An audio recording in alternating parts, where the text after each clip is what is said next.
정부가 올해 우리 경제 성장률을 1%대 머물 것으로 전망했습니다. 대내외 경제 여건이 모두 악화된 탓입니다. 정부는 재정 투입과 세제 혜택으로 내수 회복을 위해 총력전에 들어갑니다. 정동진 기자의 보도입니다. 정부가 올해 우리나라 경제 성장률을 1.8%로 전망했습니다. 한국은행의 전망보다도 0.1%포인트 더 낮습니다. 대외적으로는 수출 부진으로 경상수지 흑자폭이 지난해보다 10% 넘게 줄어들 것으로 내다봤습니다. 반도체 등 우리나라 주력 업종의 경쟁 심화와 미 트럼프 행정부의 관세 부과 같은 통상정책 전환이 하방 요인으로 작용할 전망입니다. 대내적으로도 물가는 1.8% 수준으로 안정되겠지만 건설 부진과 경제 심리 위축 상황이 지속될 가능성이 높습니다. 고용은 생산 연령 인구가 41만 6천 명이 줄어드는데 취업자 증가폭도 지난해보다도 5만 명 더 준 12만 명으로 전망됩니다.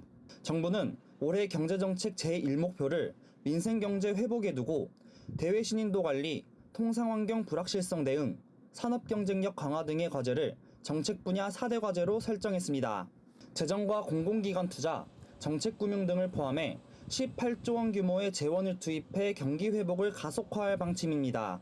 소비 촉진을 위해 자동차 구매 시 적용되는 개별 소비세를 3.5%로 내리고 최대 3만 원 상당의 비수도권 숙박 쿠폰을 100만 장을 공급하기로 했습니다.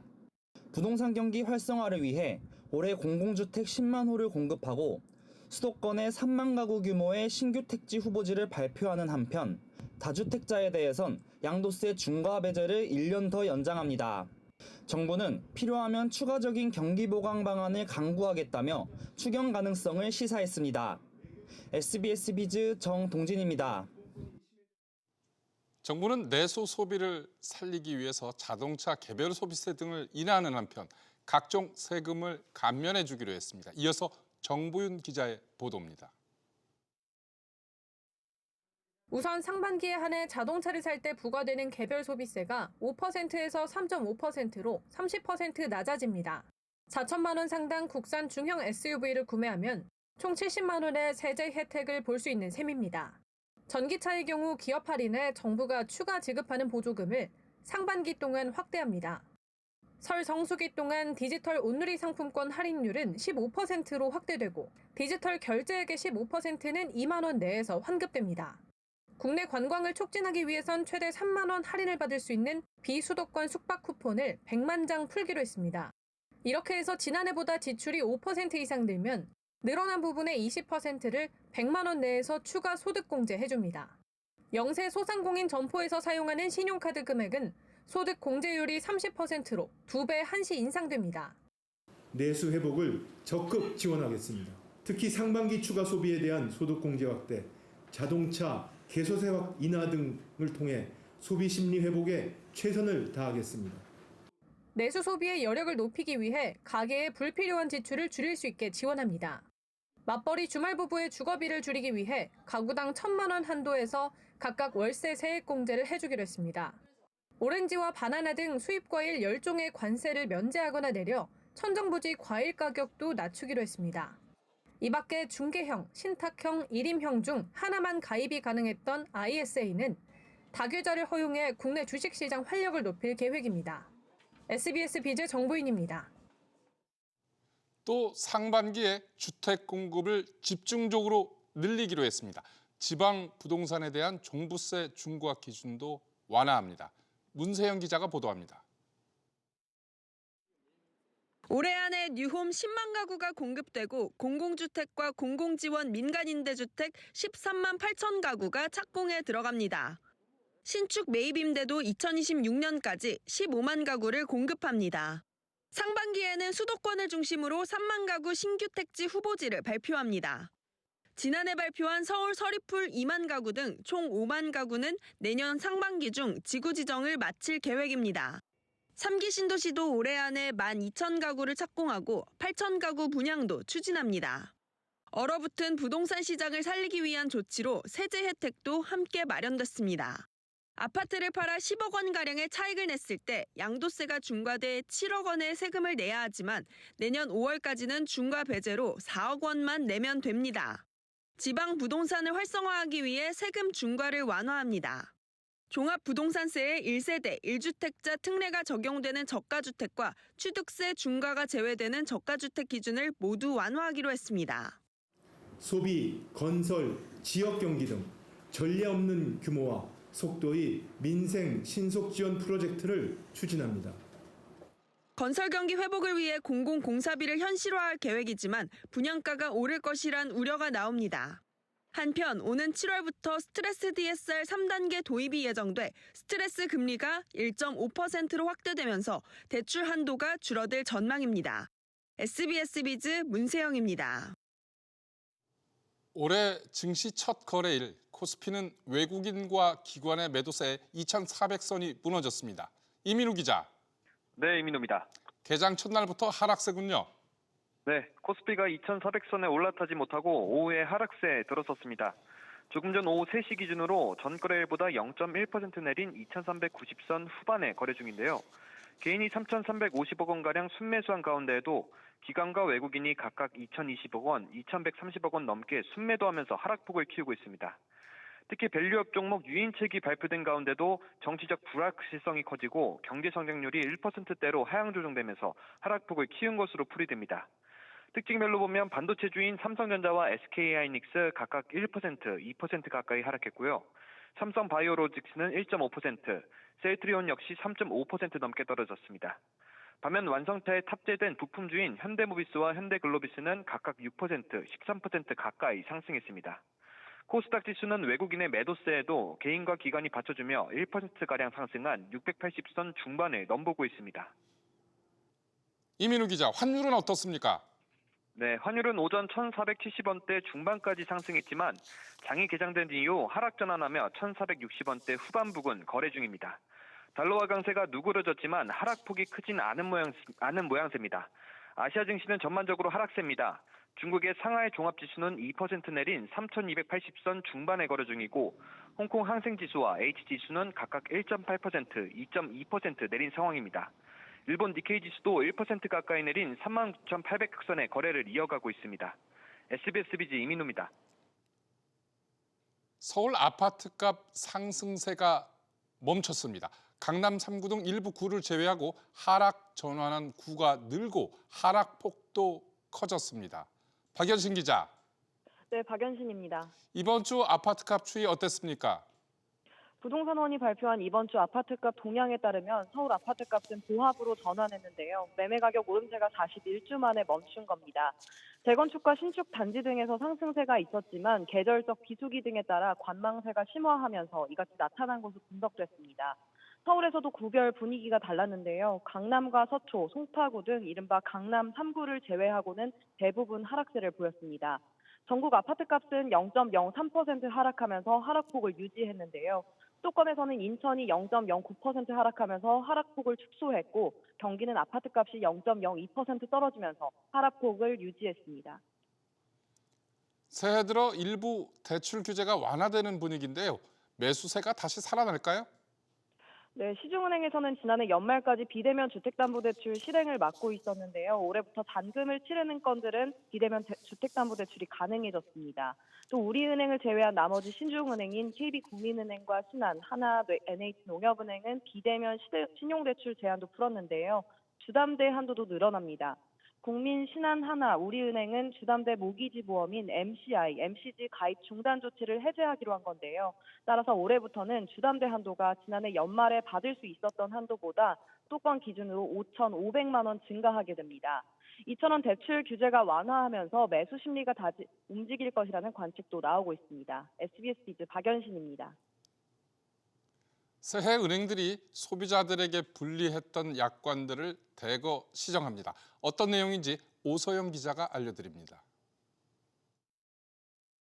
신한은행은 통지 서비스 해지를 안내하는 이용 약관의 조항 하나를 삭제했습니다.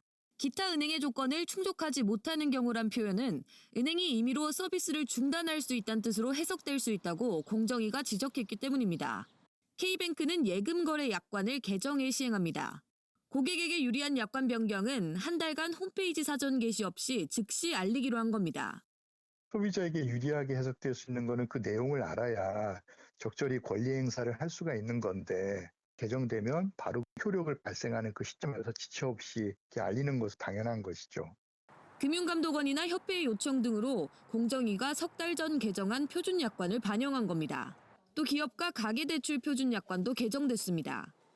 1개월로 이제 혼란 없이 통일한다든가 신고처분 대비표를 포함해서 예금거래 기본약관과 마찬가지로 고객에게 통지할 때 조금 더 전후 비교를 할 수 있도록 개정을 했다라고 하는 부분들이 추가로 들어가게 되었습니다.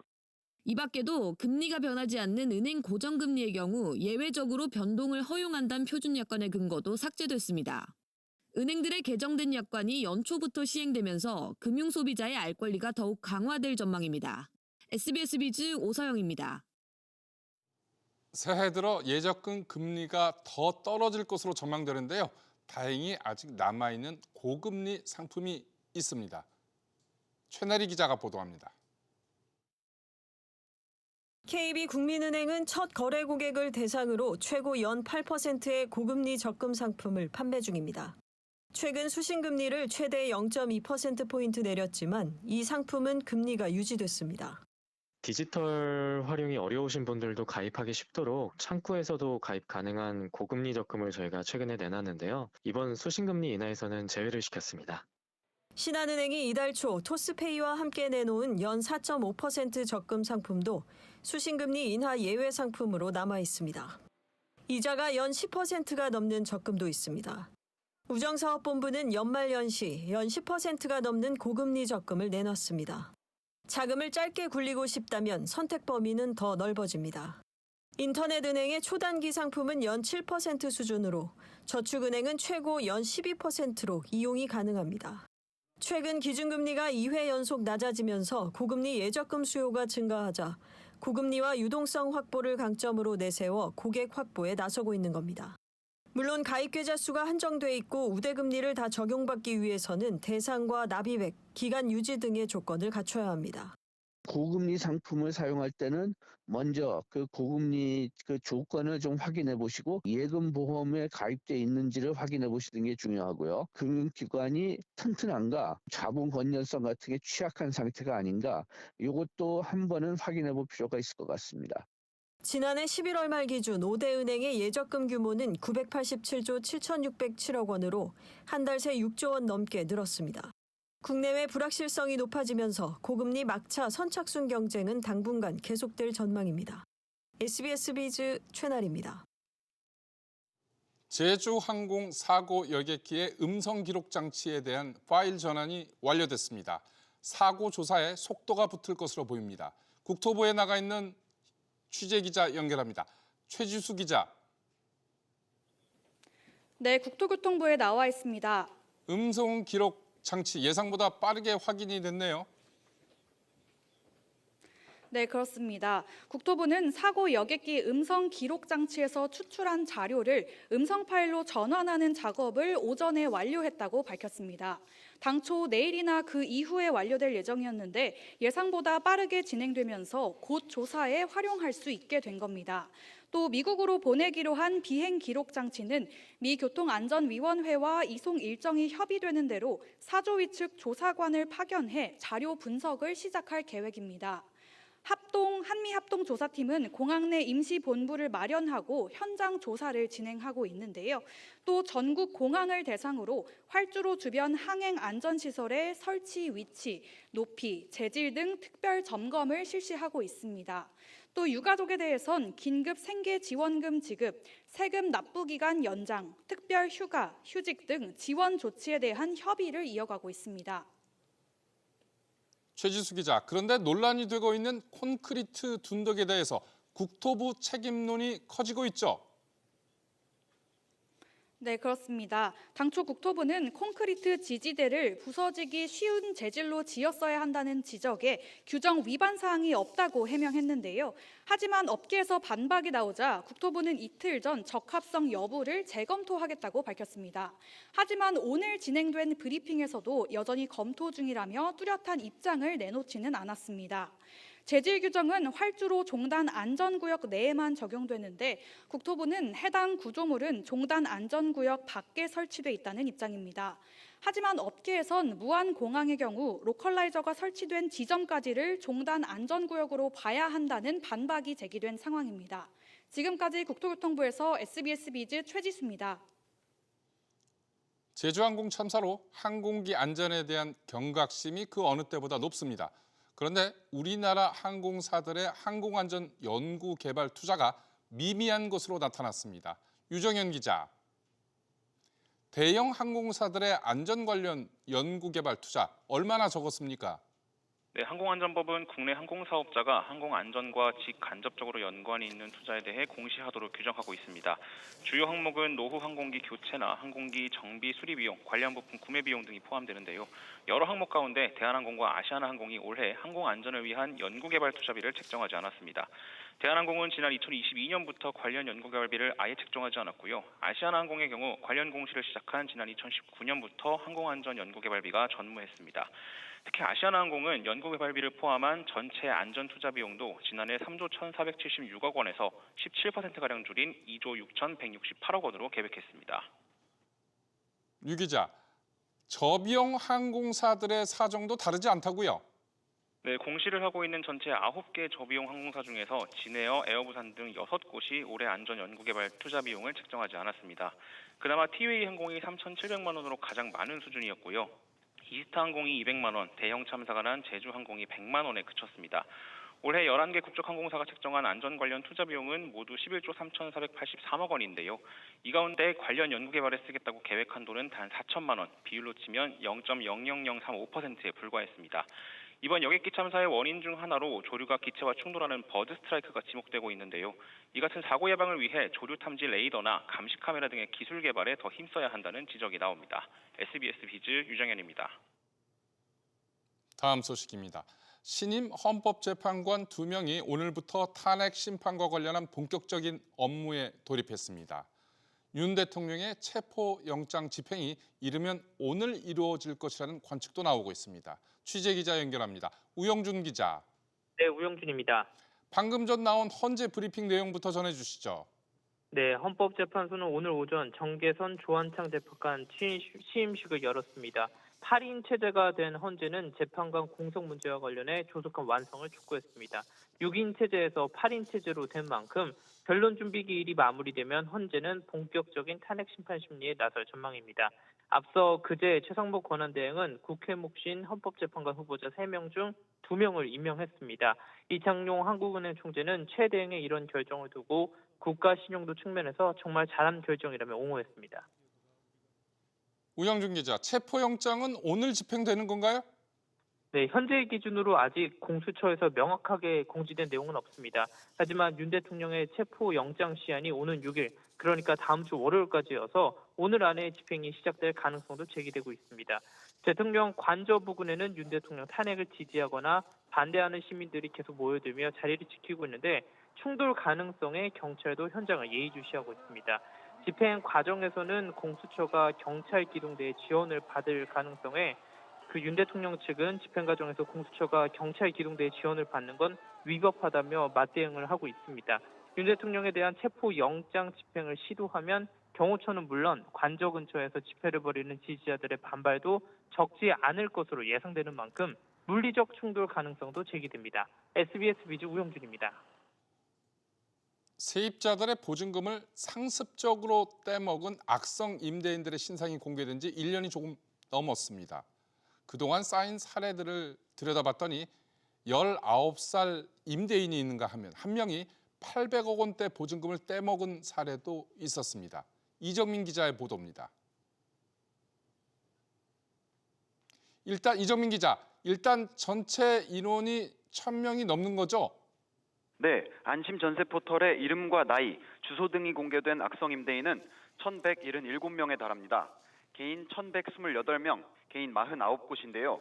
최근 3년 동안 2건 이상, 2억 원 이상 떼먹은 경우로 주택도시보증공사 허그가 피해 세입자에게 전세금을 대신 돌려준 뒤 구상권을 청구한 대상들입니다. 미반환 보증금은 모두 1조 9천억 원으로 1인당 평균 16원 1,000만 원을 돌려주지 않은 셈입니다. 이정민 기자, 한 명이 수백억 원을 떼먹은 경우도 있었다고요? 네, 악성 임대인 가운데 10명은 300억 원 이상을 돌려주지 않았는데요. 울산 남구에 거주하는 51세 B씨의 경우 862억 원에 달했습니다. B씨에 대한 강제 집행과 보전 처분 신청 횟수만 209회에 달했습니다. 최연소 악성 임대인은 서울 강서구에 사는 19세 A씨로 보증금 5억 7천만 원을 1년 가까이 반환하지 않다가 신상이 공개됐습니다. 이런 가운데 악성 임대인 대부분은 전세 사기가 자주 발생한 지역에 살고 있었습니다.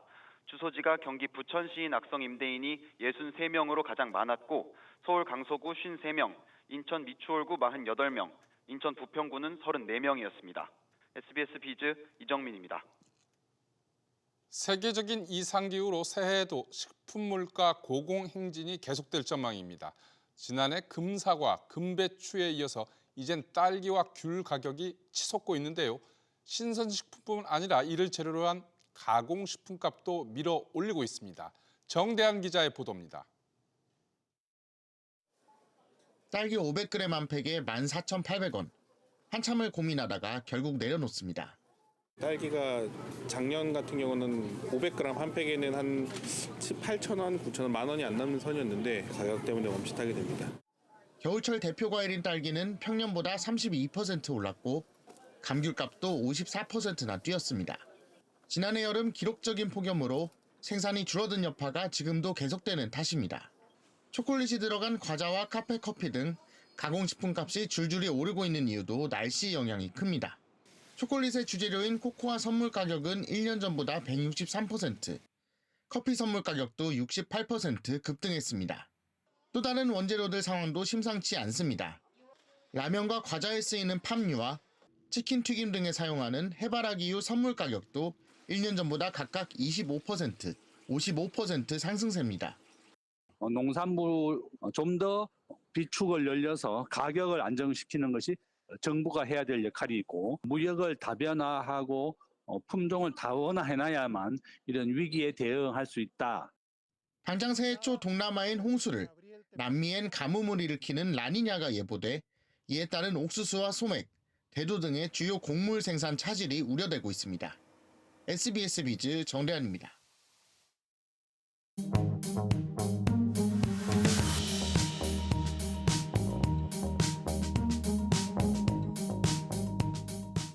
K웨더 공기지능센터에서 전해드리는 대기오염 예보입니다. 실시간 현황 보시면 전국 곳곳에서 미세먼지 농도가 높은 모습입니다.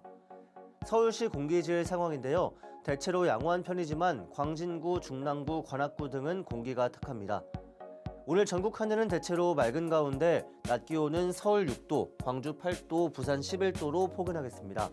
한편 오전에 좋지 않은 공기질은 점차 좋아지겠습니다. 오늘 오후 기준 미세먼지 농도는 WHO 기준으로 전남권과 경남권, 제주에서 한때 나쁨, 그 밖에 전국은 보통 단계고요. 환경부 기준으로는 전국이 보통 단계입니다. 당분간 전국 공기질은 양호하지만 수도권과 충청권에서는 미세먼지가 기승을 부리겠습니다. 대기오염 예보였습니다.